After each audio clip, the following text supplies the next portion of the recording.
This is Alice Cyber, a very kind and decent young woman. Alice recently began using an anonymous microblogging application called QuickQuack, which is very popular with the students at her school. Normally, QuickQuack users mostly quack playful and relatively benign messages.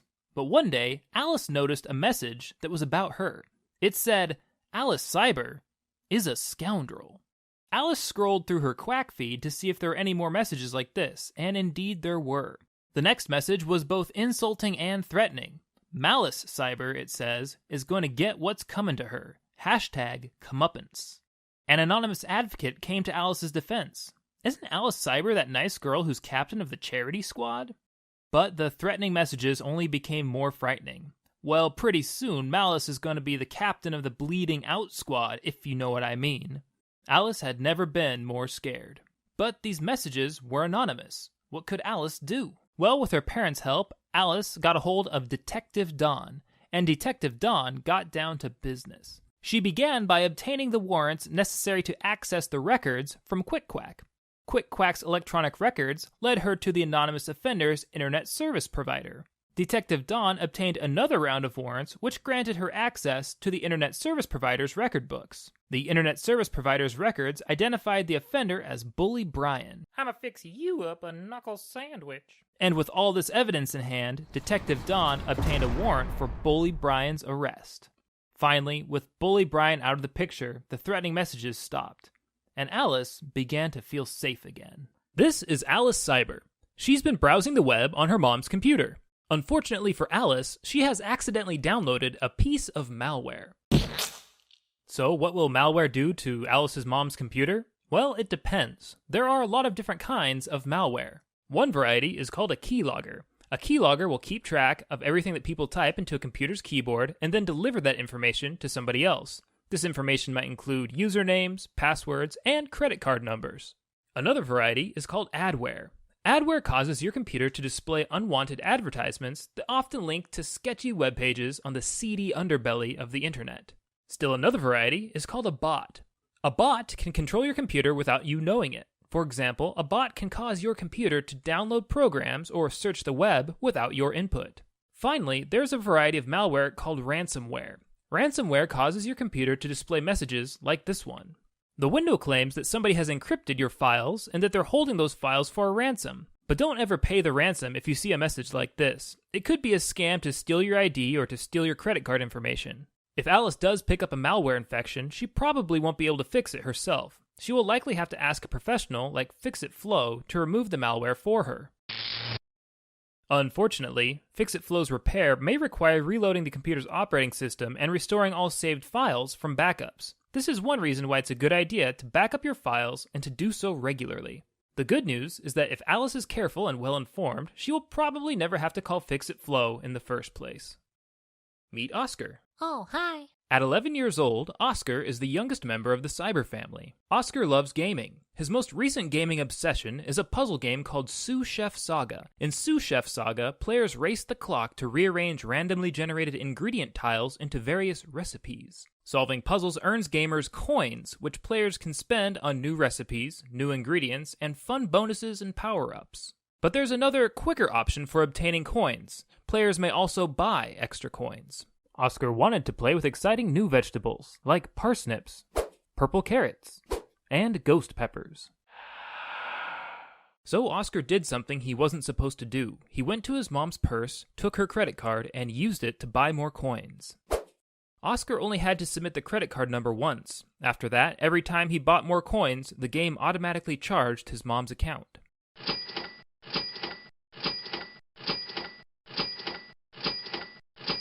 The first day, Oscar spent $5.25 on coins. After a week, he had spent about $35. After a month, he'd spent a little over $115. He hadn't been paying attention to the cost, so he had no idea how much he had spent. But when his parents received their monthly credit statement, they noticed the charges. It didn't take them long to figure out what had happened. So they decided that it was time for Oscar to take a break from gaming. His punishment? No screen time until he does $115 worth of extra chores. Meet David Cyber. What? David is 21 years old and a junior at Thomas J. Whitmore State College. This week, David is assembling an application for a highly competitive summer internship. As David is putting together his application, he realizes that his account on the popular social media platform TMI looks unprofessional in some places. For example, his stated personal philosophy endorses a party-hard lifestyle. Moreover, he has posted numerous pictures of himself overindulging with alcoholic beverages.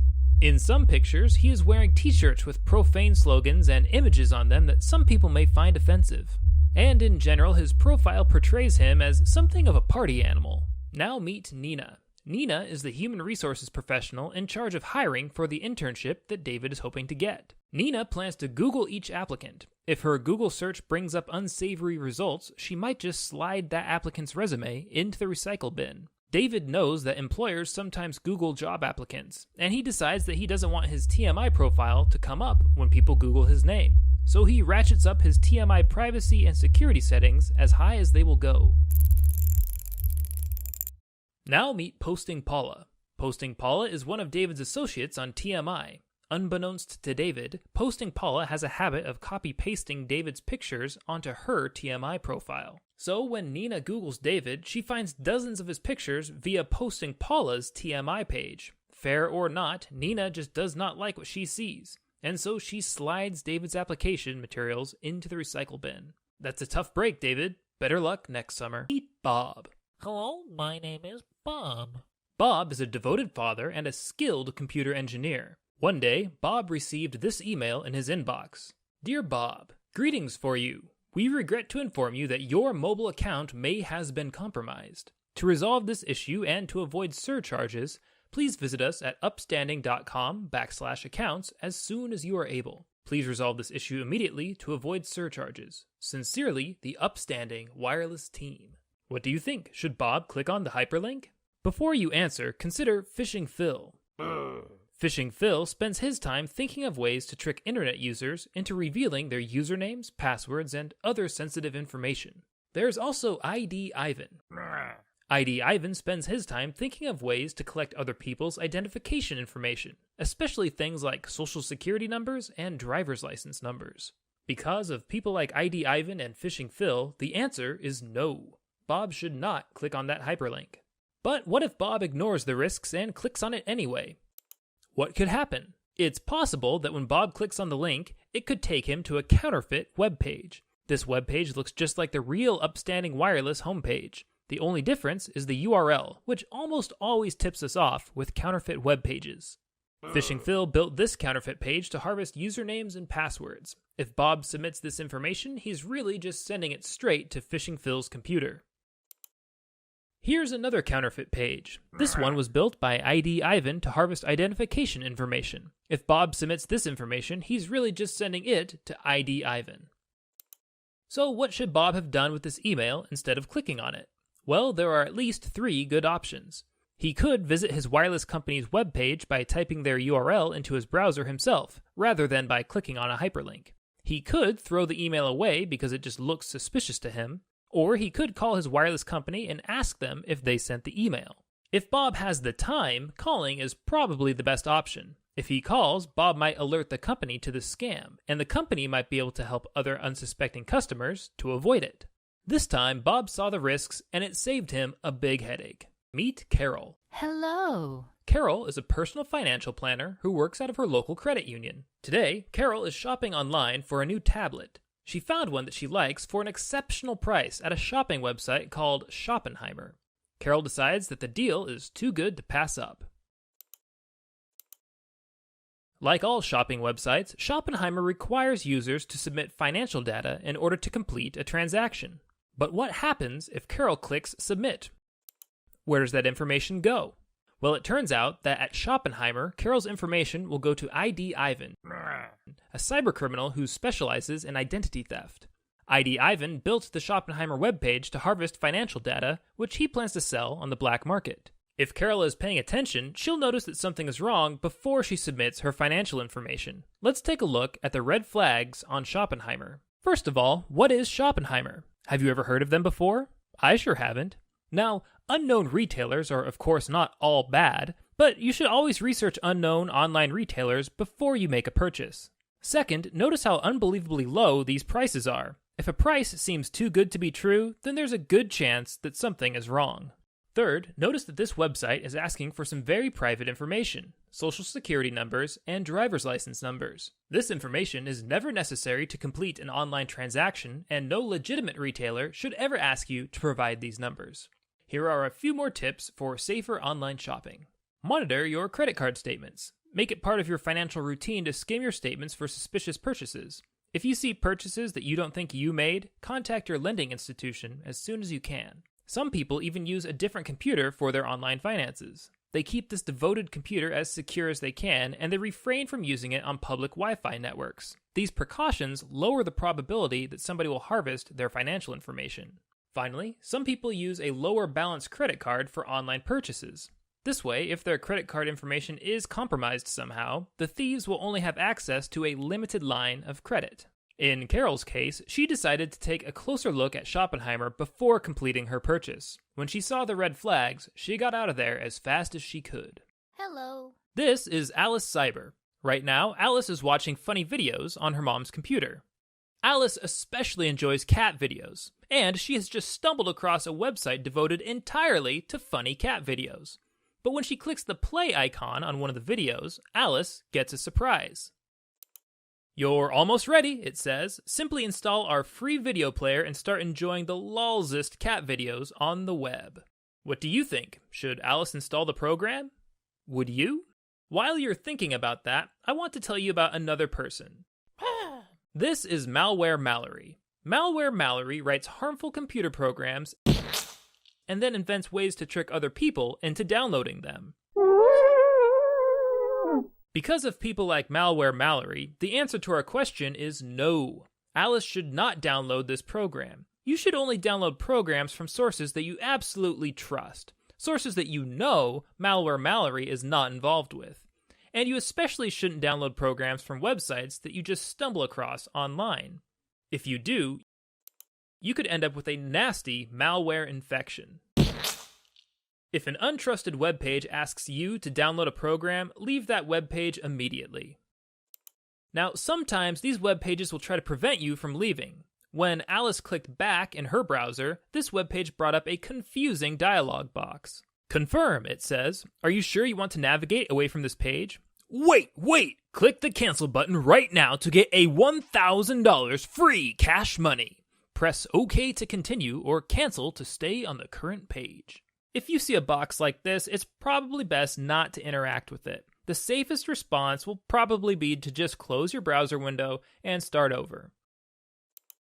So that's what Alice did. She closed the window and started over. She was a little annoyed, but it was no big deal. There are, after all, plenty of other cat videos on the internet. It's summertime, and this year the whole Cyber family will vacate their home in hot, stuffy central Iowa to visit Cartoonland Theme Park in hot, arid Southern California.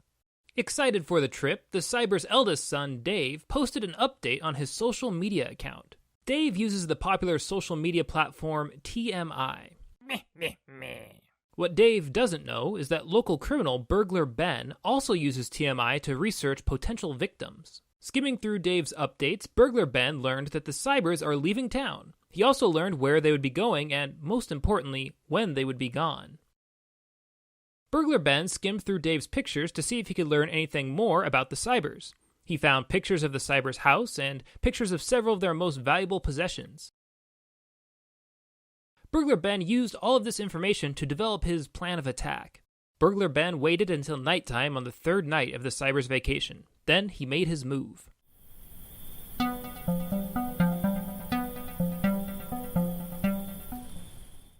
When the Cybers returned, they were dismayed to learn that their home had been ransacked. Meanwhile, Burglar Ben plans to spend his profits on a trip to Cartoonland. Meet Bob. Hello, my name is Bob. Bob is a nice guy and a good citizen. But check out this recent email that showed up in Bob's inbox. Dear Bob, it says, greetings for you. Please notice that we have made billing changes to your upstanding wireless account. You may view these changes in the attached document. Sincerely, the upstanding wireless team. Well, what do you think? Should Bob open the attached file? While you think about your answer, let's talk about malware. Malware is any software program that has harmful effects on your computer system. It is possible for email attachments to contain malware. Now, not every email attachment is laden with malware, but you should be suspicious of unexpected or unusual attachments because, yeah, they could contain malware. So, no, Bob should not open this attachment. If he does, he could contract a nasty malware infection. What should Bob do with such an email? Well, there's at least 3 good options. Bob could type the company's URL into the search bar on his browser to see if they actually sent out this notice. He could delete the email, or he could call the company to see if they actually sent him the message and the attachment. In this case, regardless of what Bob does, it would be a good idea to eventually delete the email so that he doesn't accidentally open the attachment sometime later. So that's what he did. Bob deleted this email, and his computer remained malware-free for another day. Hello. This is Carol Cyber, a hard worker and a devoted mother. A couple days ago, Carol was traveling for her job. While she waited at the airport, she connected to a nearby wireless network to check her email and to conduct some minor business. Soon after that, Carol boarded her plane and took off. Today, Carol logged onto her online banking service to use her account. She was surprised to see that her savings and checking accounts had both been drained and that her credit card had been maxed out. Yikes! What happened? Well, the problem was back at the airport. You see, Carol was not the only person connected to that wireless network. One of the other network users was a cybercriminal named Eavesdropping Eve. I'm listening. Eavesdropping Eve has a program on her computer that allows her to view wireless traffic for any computer that's connected to the same network that she is. When Eve intercepts other people's wireless traffic, this is called wireless sniffing. Carol used her bank account while she was at the airport, and when she did, Eve sniffed her username and password. After Eve sniffed Carol's wireless traffic, she hung around the airport for a couple more hours, waiting for her plane. Then she boarded her plane and flew home. Within hours, she had begun spending Carol's hard-earned money. Here we are at Stubbs Cafe. Stubbs Cafe is very popular, especially among younger customers. And this is David Cyber, the eldest child in the Cyber family. David has made a habit of stopping at Stubbs nearly every morning before his classes start at the university. He usually gets a cup of coffee and studies for about an hour.